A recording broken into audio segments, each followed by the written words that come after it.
Hey everyone, Mateo Schimpf here. I'm one of the producers on our show.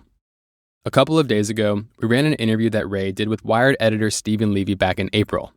It was all about Trump's growing popularity with some of Silicon Valley's heaviest hitters, and what that meant for the final 6 months of the presidential race. If you haven't listened yet, go check it out. When we first aired that episode, it also included a short conversation between me and Zoe Chace. She's a reporter covering politics for This American Life. At the time, reports had just surfaced that Elon Musk was going to donate $180 million to the Trump campaign in the final months of the race. And I was thinking a lot about this unusual coalition that was forming, of Trump's core supporters and tech billionaires right here in San Francisco, where we produce this show. By now, there's been a lot of reporting that clears up what it is that Musk wants from a Trump presidency, namely, to be the head of a new government efficiency commission. It would give him control over the agencies that currently regulate his companies, like Tesla and SpaceX. With the polls at a toss-up and Musk joining Trump on stage at recent political rallies, it's helpful to take a look back at what these voters feel like they have in common with mega-rich venture capitalists, and why some of them think that Trump could never be bought off by a guy like Elon Musk. And, as a special bonus, you'll hear from Kara Swisher afterwards. She'll help answer why tech billionaires have their fingerprints all over the 2024 presidential campaign and whether we should trust them. All right, here we go. American voters, especially in states whose economies have long relied on mining and manufacturing, are not feeling good about the direction of our country. They feel like they don't have enough money. They can't afford anything. That's the thing people are upset about right now. Zoe Chace is a reporter and producer for This American Life. I feel like people have talked to me a lot about their car payments. That stress. If you can't afford a house and you can't afford a car, it's like you can't move. Zoe spends a lot of time talking to voters, particularly Republican voters, in Michigan and Wisconsin. People are frustrated. The thing that I hear people say all the time is we need Trump to get prices down. And I'm like, that is hard. I don't know if presidents can do that.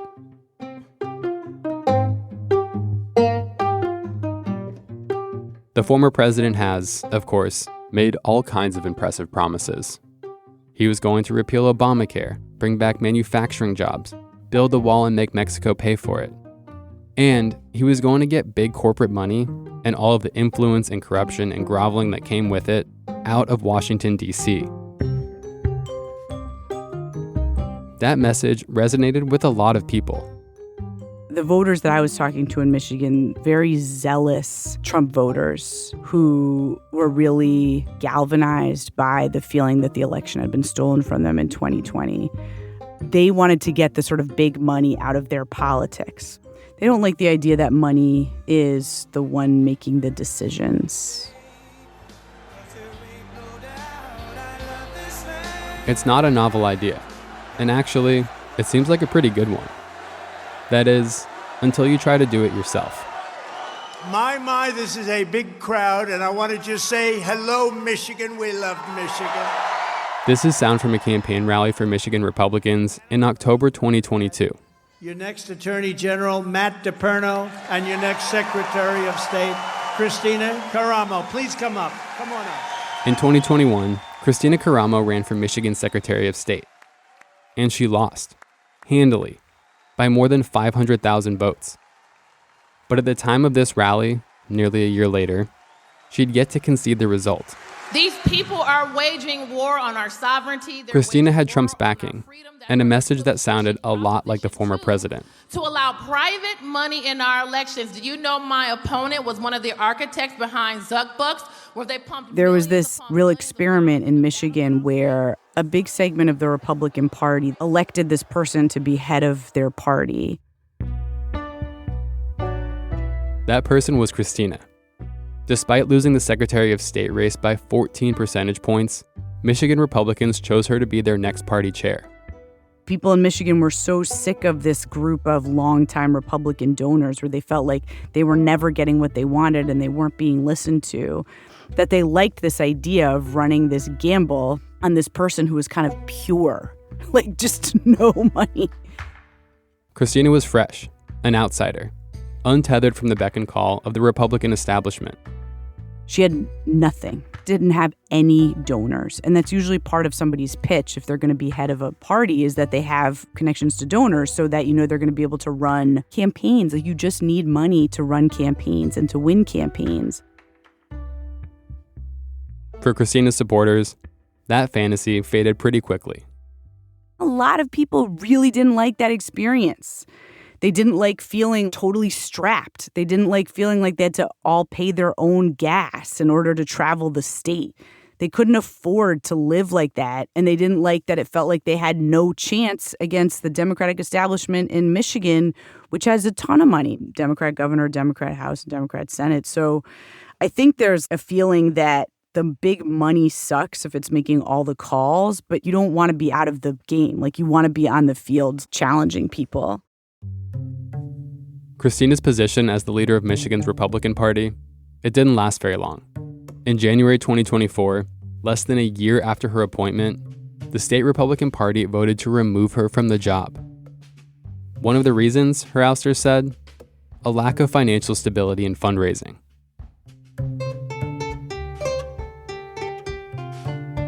Despite what feels like the obvious truth of Christina's story, that you can't actually win elections without playing the big money politics game, Trump's message to his supporters is that he can outmaneuver that reality.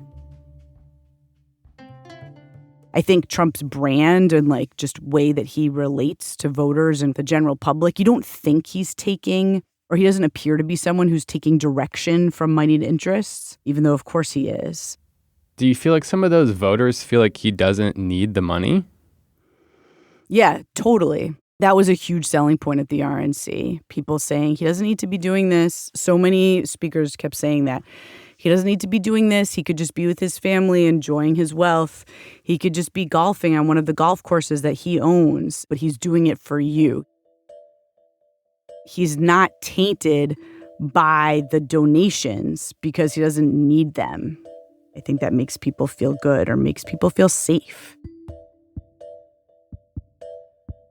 Regardless of how people feel about the amount of cash in their wallets or the money flowing in and out of campaign coffers, this past month has made it clear just how much the money really does matter. After announcing her plans to run for president, Vice President Kamala Harris has raised a record-breaking amount of cash. And Donald Trump? He recently got his own massive boost from tech billionaire Elon Musk, reportedly to the tune of $180 million. Although Musk has since challenged that figure. Right now he needs money like that kind of Elon Musk money. But that doesn't mean he's going to take direction from Musk. And I don't think it feels like he's going to, even if he does. Trump's anti-establishment, anti-censorship message has united blue-collar workers with some of the coastal elites they used to rail against. Zoe says that despite wanting to get corporate money out of politics, the Musk pledge is something Trump voters could probably get behind. I could see people being like, okay, good, so we have money to fight with. Still, it's hard to imagine them feeling like he actually needs it. Like so much of politics these days, sometimes the truth doesn't matter, so long as you believe.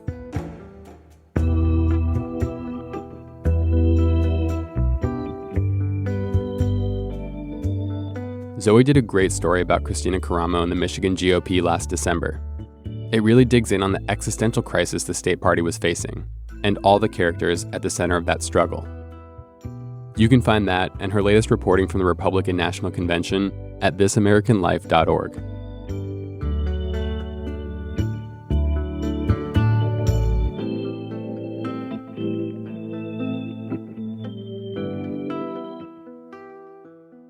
You're listening to On Shifting Ground from Commonwealth Club World Affairs and KQED. I'm Ray Suarez. Last April, writers from Los Angeles to New York stepped away from their computers and stepped onto the picket line. The Writers Guild of America was joined by members of the SAG-AFTRA union a few months later, and the strikes effectively shut down Tinseltown. The labor disputes forced a deeper cultural conversation about the role of artificial intelligence in the arts and how it may, very soon, be used to replace writers, actors, and perhaps the whole industry. This isn't just a Hollywood story, because AI is already threatening white-collar workers across several industries. Pew recently reported 1 in 5 American workers have jobs that will be aided or replaced by AI. To leaders in Silicon Valley, AI is just the latest innovation in a never-ending quest to, quote, make our lives better.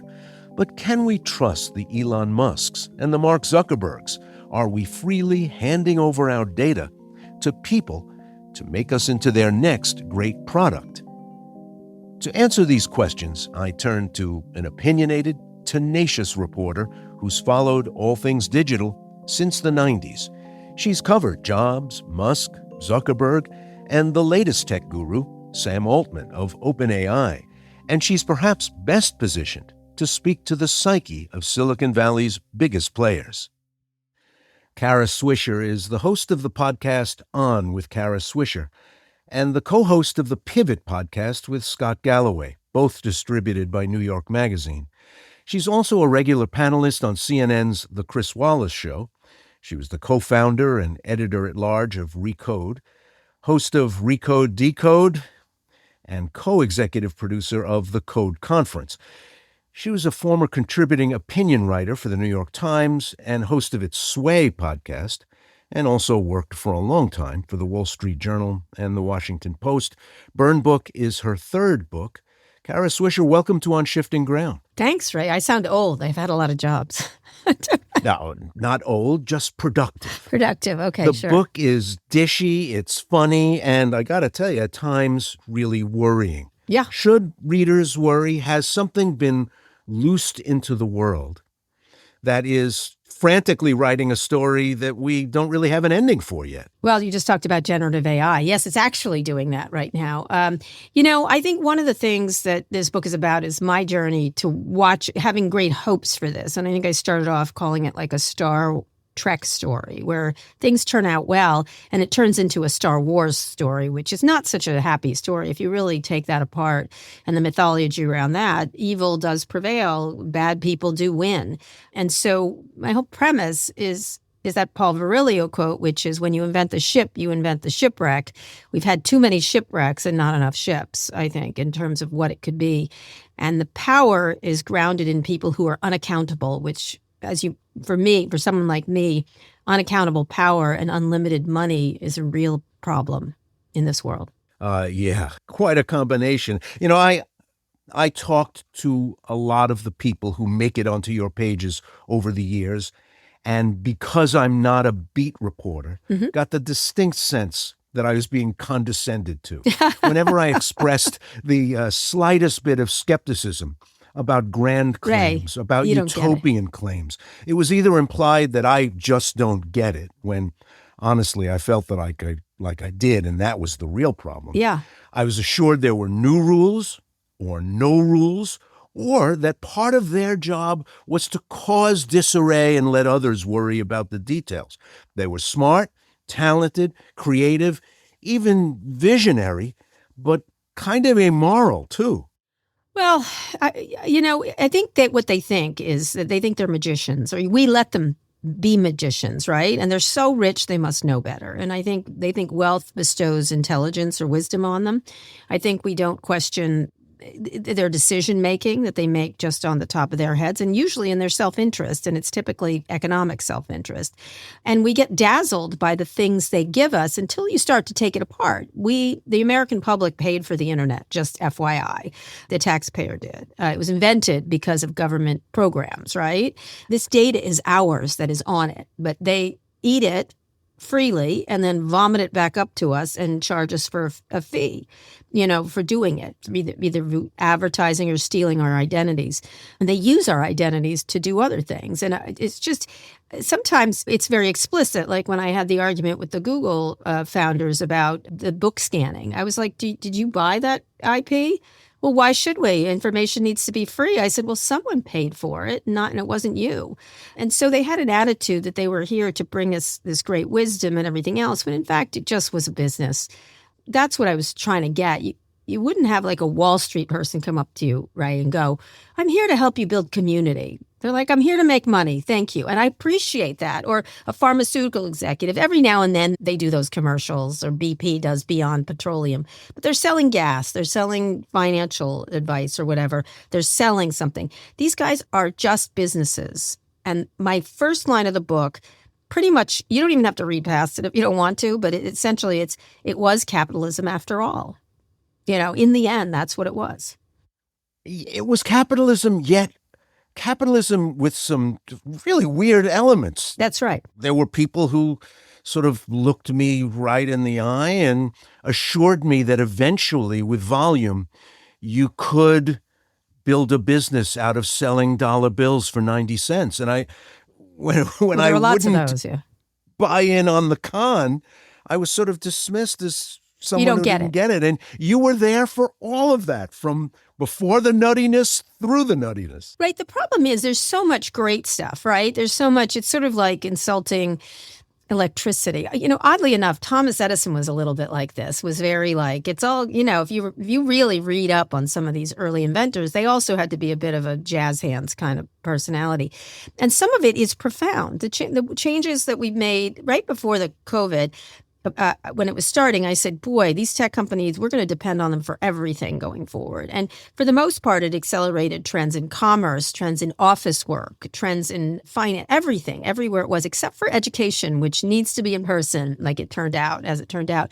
What's astonishing is how impactful how we've all been changed by it. And by the way, in our brains too, just the way we use these devices, and how little they have had to pay the price for any of the damage, whether it's self-esteem of young girls or young men being pulled down a rat hole of conspiracy theories, or the radicalization of people and the isolation of people between and among each other. Now, I'm not blaming them for everything. January 6th, for example, I'm not blaming them for January 6th, but there's certainly, I call them handmaidens to sedition. Like it didn't help that the unfettered ability to put information that was inaccurate on these platforms didn't lead to the warping of the American mind. But they won't cop to that tremendous power at the sort of hinge points when it's important for them to concede that there's something out there that really has to be watched carefully. No. They do this thing, the English call it po-faced. It's a sort of innocent disingenuousess. What, me? Where it's kind of, who, me? Yeah. And they get away with it. Well, it's more than that. It was really interesting because, I write a lot about Mark Zuckerberg, who I think is very earnest, by the way. I'm not going to ascribe villainy to him. People like to, but I just won't do it because I don't think it's true. I think it's much more complex than that. But when he was in Congress the other day, and I think it was Tom Cotton made him look at all the parents with the pictures of their kids who had gotten hurt on social media, using social media in some fashion. He looked at them, and I could see his face was sort of like, oh, my God, right? Oh, my God. And except out of his mouth came not, I'm so sorry for anything I've done to contribute to this, which would have been the appropriate thing to say. He said, I'm so sorry what was done to you. There's no active person. Who did it? What was it that was done? Whose fault was it? And again, it's not just ascribing blame. It's that all it would have taken was, if I've done anything to cause this, I am so sorry. And I have. You know what I mean? And I get it. I get what you're telling me. But they can't. And he, to me, exemplifies it because they're, at one hand, very powerful people. And on the other, pretending that they have no power when they're the richest and most powerful people on the planet in the history of mankind. In the history of mankind. But that's the key moment in this, isn't it? Mm-hmm. Where it's become quite apparent to anybody who's paying the slightest bit of attention that they have amassed tremendous amounts of, you name it, information, money, power, reach, influence, the ability, as you mentioned earlier, to sort of rewire our sense of how to get through the day. Aren't we too late in the timeline for them to do that disingenuous thing where Yes. they say, look, what people do on our platforms is up to them and we have nothing to do with that. Seems like it's late for that. Yeah, it is. They like to sort of abuse the First Amendment. I'm always like, wow, that's not really what it says. And there's actually an interesting court case, and I happen to be on tech side in this one coming up with the Supreme Court, which is about what should they be responsible for and what should the government force them to do. I've never been a proponent of the government deciding this, right? I do think there's other laws we can put into place that have nothing to do. They take the First Amendment and they weaponize that against us, right? Saying, and every now and then they'll say, free speech, free speech, free speech. And I'm like, the First Amendment says government shall make no law. It doesn't mean you have to be irresponsible, And of course, then you get into the debates on what they should take down, what they shouldn't take down. But they abrogate the responsibility to even consider it because they're publishing companies that pretend that they have no responsibility. And in that case, why are they riding on our rails? Why are they, cigarette manufacturers have responsibility. Broadcast companies have responsibility. Newspapers can be sued for libel. These people, the laws are such that you can't even sue them for the most part. And antitrust doesn't address it because it hasn't been updated in a zillion years, right? And so everything is in their favor. And then they act like victims. I would be in conversations with Mark, for example. And again, he's a very earnest person. I don't want to confuse the person with his decision-making, but he would talk about things like the community and all of us together will decide. And I'd always be like, got it. Okay, like that idea. But why do you control the whole thing then? Why are you unfireable because of the way Meta is configured? He has he's a king. He's a king. I'm like, if you really believe in community, why don't we all get to actually decide versus just you? Because ultimately you just get to decide. And so they often do things like that as if they're one of us. Remember those celebrities are just like us? They're not just like us. They are not just like us. And we don't have the power they do. And neither does our government. Not in algorithmic transparency, not in privacy. We've not passed a privacy bill. There's no liability. You can't be sued. Can you imagine? It's just, if Donald Trump says he could walk down Fifth Avenue and shoot someone and get away with it, I don't think he could actually in that regard. They can. They can get away with it, which is really amazing.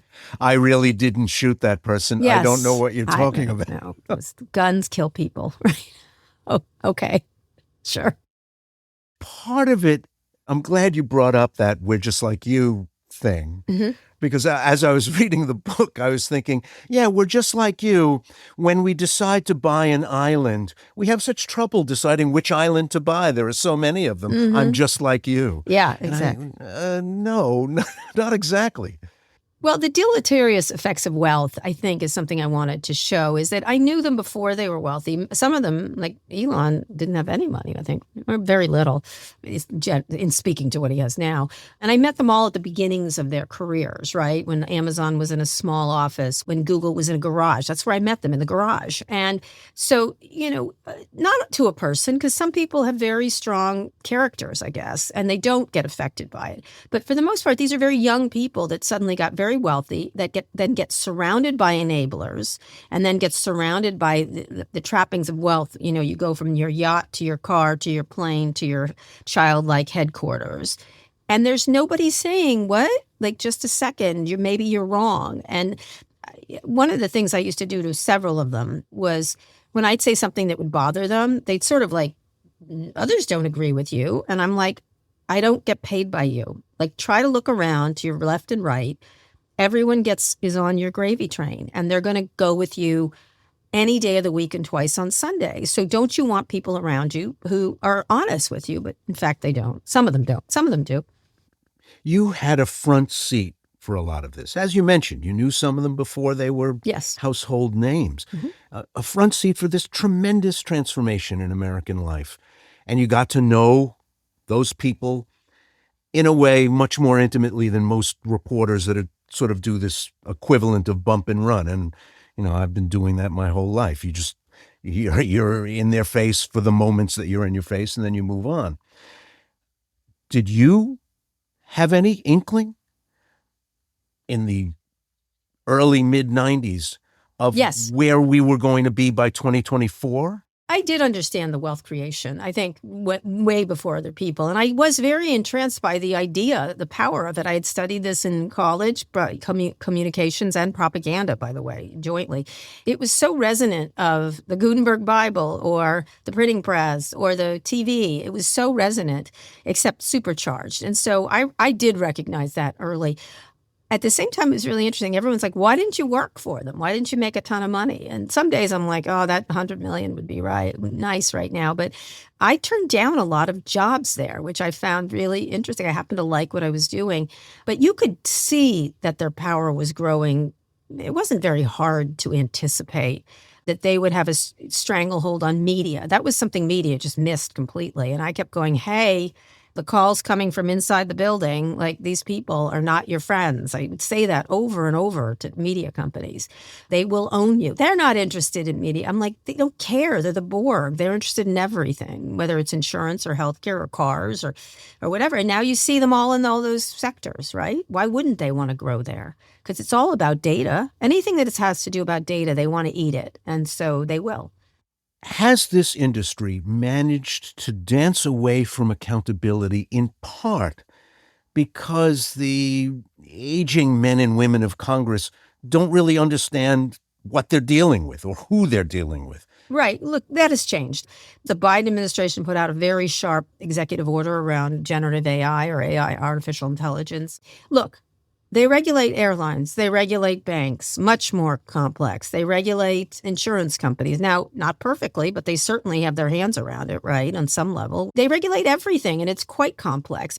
They can regulate it. They don't need to be experts. I think what's happened is they didn't regulate it because they were deeply in love with it. And I put this on the Obama administration. We had quite a back and forth, President Obama and I, because I was like, you are just bear hugging these people. And it's like bear hugging the robber barons. What are you doing? Because they were in love with the concept of it and the fleece wear and the comfortable pants or whatever. I don't know. And the money. And so they just neglected just because they look like stuffed animals doesn't mean they're not dangerous, right? They're not powerful. They're not able to get what they want. And what started to happen relatively recently was this anti-government sense from them, because that was always there, by the way. That's not a new. Bill Gates used to insult the government to me all the time. They don't know, we're the innovators, blah, blah, blah. Neglecting to point out that the government was the first government to land on the moon, or on and on and on, and invented the internet, FYI. And that got really kind of bizarre because, you look at someone like Elon Musk. Tesla was saved by a government loan, right? He has space contracts that help him, his businesses. They all have benefited from the largesse of the U.S. taxpayer. And yet they suddenly, once they got powerful, it was all about them and never about the rest of everybody else. Now they presume to think they can run everything. The old saw, and I love that this industry is now so old that it's an old saw, that if something's free, you're the product. That's correct, yeah. Has never been more true than it is today, and people are still voluntarily or semi-voluntarily surrendering their lives. You're addicted to it, one, and two, you can't not have it to work. It is integral. It's like saying, I'm not going to go with this electricity thing. Like, I'm going to make my own. I just don't want to be on the electrical grid. You can't not use it. You cannot have a job today without it involving the tech industry. It is a necessity. Then it's also your entertainment now, and it's becoming addictive on top of it. You have to have it to exist. Is anybody looking out for the common Joe? Is anybody saying, hey, wait a minute, maybe there's a better way to not give your whole life away to these guys? Well, we have to look to our regulators. We have to pass laws around privacy, around algorithmic transparency. We're at another major juncture with artificial general intelligence. We have to put guardrails in place, safety guardrails. We've got to say, this is ours and you can't take it. We have to have privacy guidelines. Well, this is the same con all over again. When I hear people gush about AI, I like and AI, I think, FYI. I find it'll probably end up being both useful and horrifying. That's right. In equal measure. But you think, I want to take people by the lapels and say, They've invented nothing. They think nothing. They know nothing. They just go out into the world where things are known and invented and created and scrape it all off and give it back to you as if they've invented it. They have invented some things. They have invented the tools to do so. And it's really the most troubling about it, artificial general intelligence to me is that it is so, you've seen these new Sora things from OpenAI, the videos. You put in a cat dancing by the light of the moon, and the video is astonishing. And one of the things I make at the end of this book is, I'm getting older, it's getting better, right? Like the beginning of the internet, if you looked at the first Yahoo or whatever you were using, it was terrible. And before that, it was even worse. It gets better and better and smarter and smarter and smarter. And we get older and older and older. That's really how it goes, and decline. It will be like, if you look at some of this video stuff right now, last year they had some video of Will Smith eating spaghetti, and it was really stupid and looked terrible. And everyone was like, Kara, it's not going to win. It looks terrible. I go, that's not what it's going to look like. It's going to look like Will Smith eating spaghetti. Oh, no, in a year it's going to look, more like Will Smith than Will Smith does. And that's part of the problem. They just released it again, and it looks even better. But you can't look at it and not go, it's going to do a lot of stuff. So where do we as humans fit in? Where is the creativity, which is necessary? It's not very creative. That's damn true. But where do we fit in? And what structures can we put in place, not to necessarily hinder it, but protect us and also open the gates for new things for humans to do, right? Or if we're not going to work as much, what does that look like? And how do we account for that? But that's part of the sell. Part of the way I'm going to accept AI, I guess the theory goes, is that, oh, don't worry. Remove the drudgery. Here, you've been a reporter most of your adult life. You know that stuff that you hate to do, sifting through thousands of documents looking for this and that? Worry not. We'll do that, and that'll leave you free to be creative. Oh, no, it won't.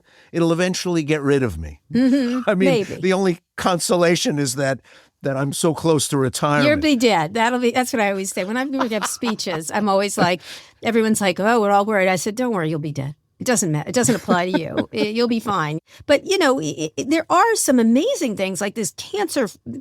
I think they're going to solve cancer using these technologies, help solve cancer. Gene folding, astonishing. Climate change tech, there is so much to be done using technology and climate change around climate change and data. So many answers we can't see that it will be able to see. That's the kind of thing you're like, why can't we lean into that? It's not going to be perfection. It's just not. Like, look, there's a big controversy about autonomous vehicles. We will all be in autonomous vehicles someday, and they are better, and they are less dangerous, and they're more energy efficient. And yes, some of them stop in the middle of the intersection right now when a fire truck is there, but it won't tomorrow, and it won't next year, and human beings will always suck at driving. Always. Never. That never changes. And so you have to sort of lean into the good parts of it. Shall we save energy? Shall we have less accidents, needless accidents? Shall we figure out new ways to transport ourselves? Yes. That's a big yes.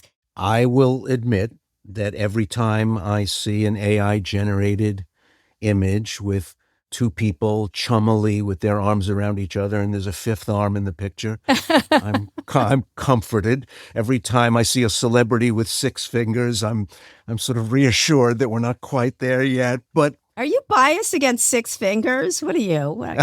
Anti-finger person? Go ahead. Sorry.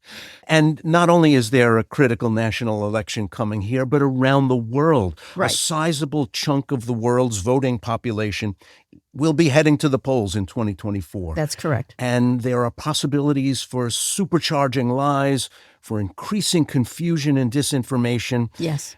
All midwifed by artificial intelligence, and I don't know if they're being taken seriously enough. My hope is that people will figure it out, and that young people particularly, I have a lot of kids, I have 4 kids, but my older kids really are very cognizant of this stuff. I don't think they're as easily fooled as we are, right? I think they're very comfortable understanding, just as we did understand television wasn't going to make us stupid.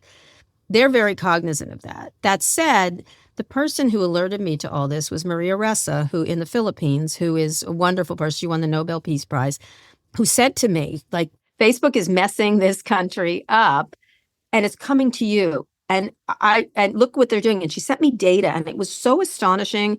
And she couldn't get Facebook to pay attention to it at the time. She was 100% right. And she's never been more worried about that issue, of the ability of authoritarians to use this to manipulate populations. Don't be fooled about people like trying to bar the internet. Authoritarians love the internet. It's a tool of repression. And but it also could be a tool of expression and freedom. That's what I thought it was, which is why I call it a tech love story, because it could be used for such astonishing ability to connect people. And instead, because of profits, growth, and malevolent players, we're getting all the downsides and not nearly enough of the upsides of what it could be. So, like clockwork, somebody from Facebook is summoned to Capitol Hill. And they're told, look, Facebook is being used to sick people on the Rohingya who are fleeing their villages and crossing international borders. And they're using Facebook to do it. What are you going to do? And that's sort of where it ends.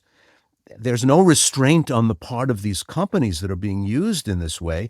And there's nobody forcing them to make sure this I have stuff two doesn't things, happen. regulation and liability. It takes care of a lot of sins, right? And I think the inability to sue these people, the inability for our government to regulate even on the most basic level about privacy, data transparency, algorithmic transparency, antitrust laws, that's on us and our elected officials. Us not pressing them and them not doing anything about it and being creature to the lobbyists and such. We have tools to control them. We've done it before. We did it with AT&T. We did it with the robber barons. We did it with Standard Oil. We have done this before. So there's no reason we can't do it again. There's absolutely, except they're richer and more powerful than ever before. And that's the problem. The missing ingredient seems to be the will to do it, however. Because we love their stuff. Like, everybody liked gas, but everybody really likes online, and they cannot live without it, right? A lot of the things that came before us was stuff that wasn't as powerful. This goes right into the human brain, crawls down your brain stem, and occupies you. It's necessary, it's addictive, and it's ubiquitous. In the course of the book, you tell us kind of a rollicking story, getting us through the last 30 years, and you drop us off at the doorstep of today.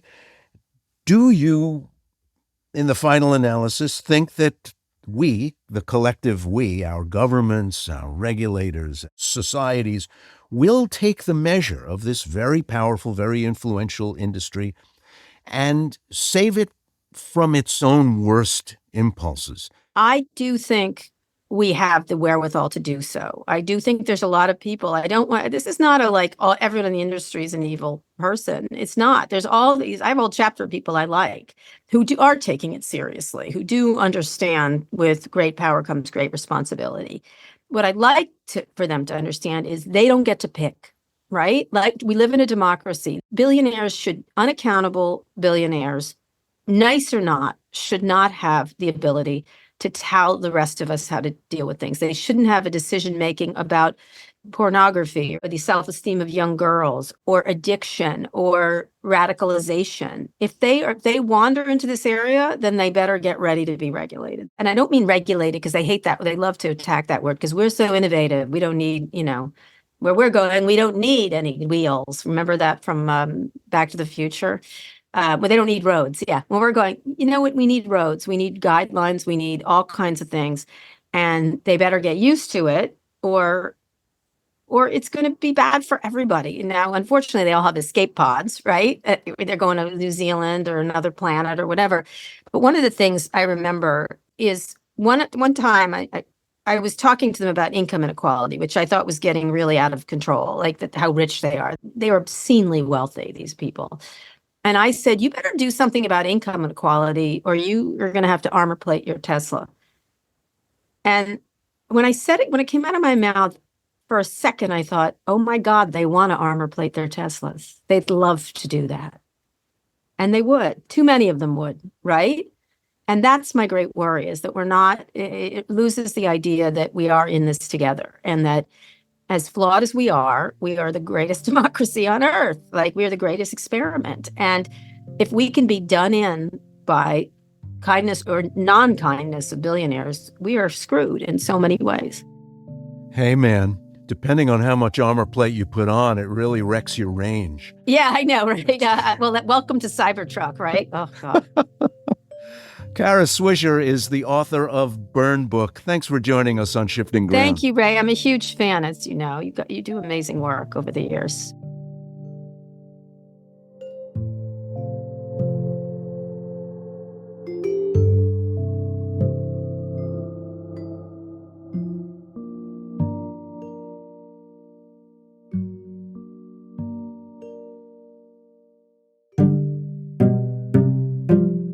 You've been listening to On Shifting Ground, produced in partnership with KQED, with funding from listeners like you.